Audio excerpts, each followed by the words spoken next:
Every Purple Heart tells a story of courage, sacrifice, and purpose.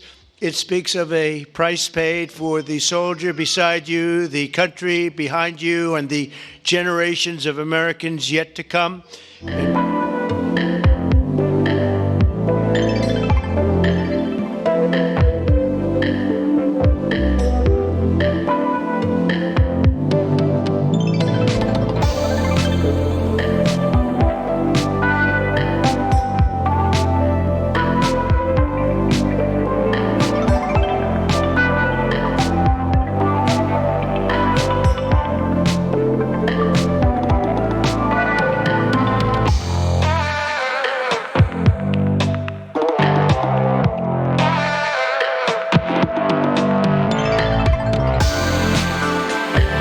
And we're here to honor and celebrate the unyielding patriotism and grit and devotion to America's Purple Heart veterans is great emotion and great love. The Purple Heart dates back to August 7th, 1782. That's a long time, when General George Washington awarded a heart-shaped purple cloth to 3 soldiers for outstanding gallantry and service in battle.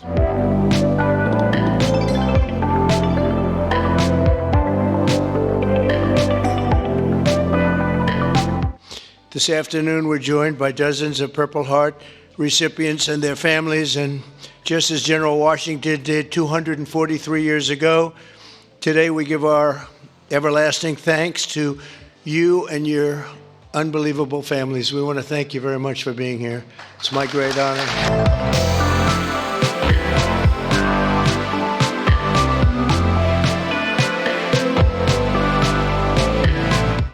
Every Purple Heart tells a story of courage, sacrifice, and purpose. It speaks of a price paid for the soldier beside you, the country behind you, and the generations of Americans yet to come.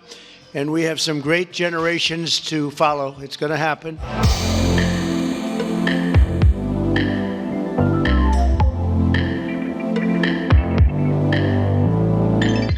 Those who wear this medal ran into bullets, faced ferocious bombs, and shed their blood on the field of battle.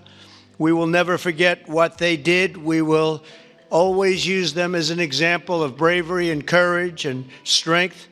And we will also always think, when we look at them, of our great American flag. We want our great American flag to be strong, and it's stronger than ever.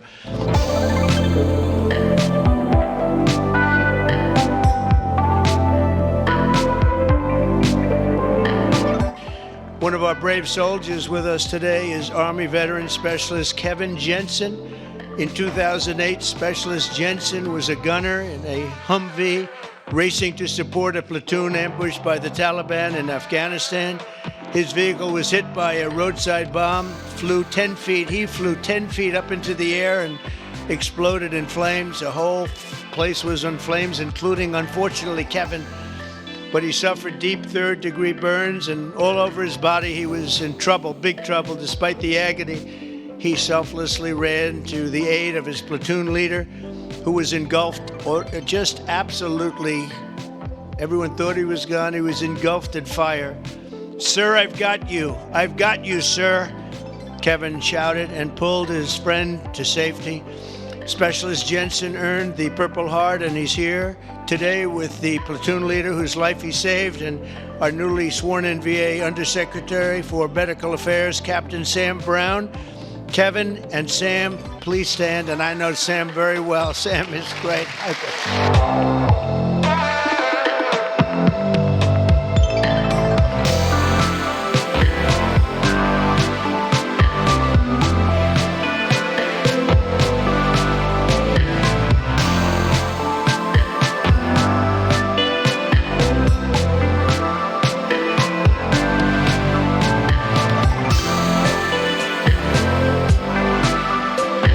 General Keane was Vice Chief of Staff of the United States Army and a 4-star general, and is now Chairman of the Institute for the Study of War. He's also been advising Donald Trump and key US officials during this crisis.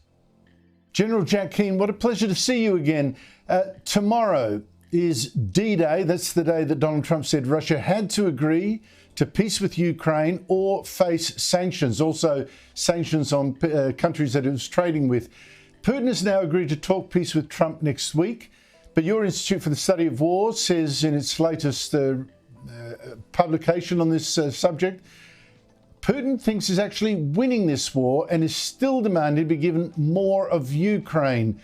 So what is now going to happen? Will Trump give him even more time to smash Ukraine, or will he really act tomorrow?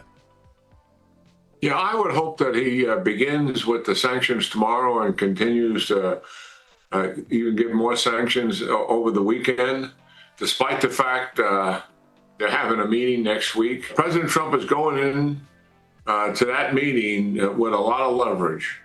And certainly the fact that he made the decision to increase military assistance to Ukraine. He's taken the American taxpayer off the table in terms of paying for it. We could have done that in the Biden administration and reduced some of the impact. But also the promise of tariffs and sanctions if Putin doesn't come to the table and go to a ceasefire. But the other leverage he has is what has taken place with Iran. He issued an ultimatum to the Iranians, gave them 60 days to make a deal over nuclear weapons. They didn't do it. On the 61st day, he gave the Israelis the green light to go ahead and attack into Iran. And on the 11th, 12th day, the United States conducted a decisive military operation that ended that war. And that's not lost on Putin. That Trump, that he's dealing with, is a man of his word here. I think Putin also miscalculated. I think he thought that by frustrating Trump, he was able to achieve that, Andrew, with several months of negotiations and no progress. He was hoping that President Trump would walk away. But I've always said about President Trump, since I got to know him, is that, one, he's not an isolationist, and two, he will not hesitate to use military force to stop something bad. And we've seen that in Syria. When he went after Assad's chemical weapons that he was using, we've seen him in killing Qasem Soleimani, who was obviously a bad thug and killer in the region. And we saw what he did with ISIS quite handily. I have to say it was touch and go. It did seem touch and go whether Trump would walk away, but let's not underestimate some of the influence that you've had on some of the players here in trying to get to the position we're in, hopefully today. And, I'm really grateful that you've been a force there for what I think is good.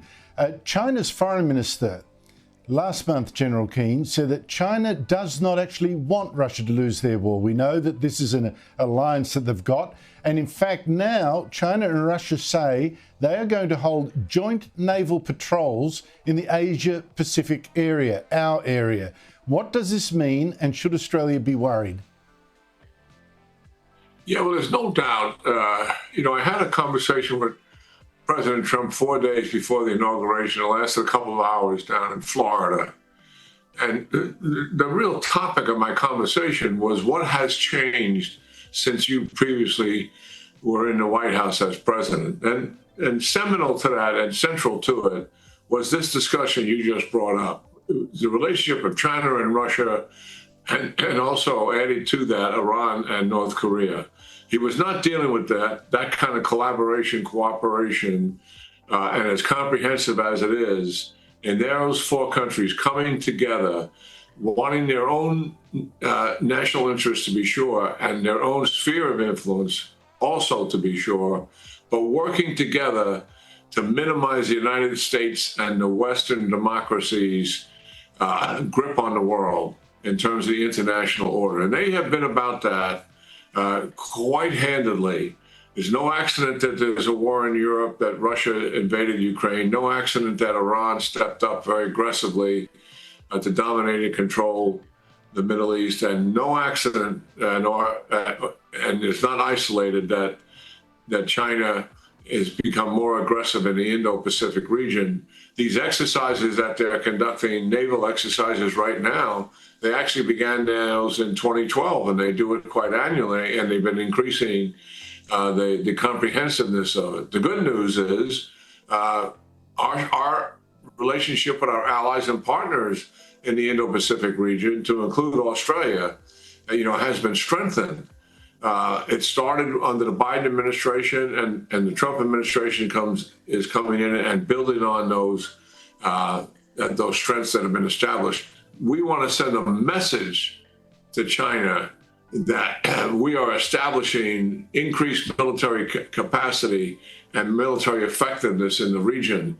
And certainly the objective there is to prevent a war and establish some real deterrence.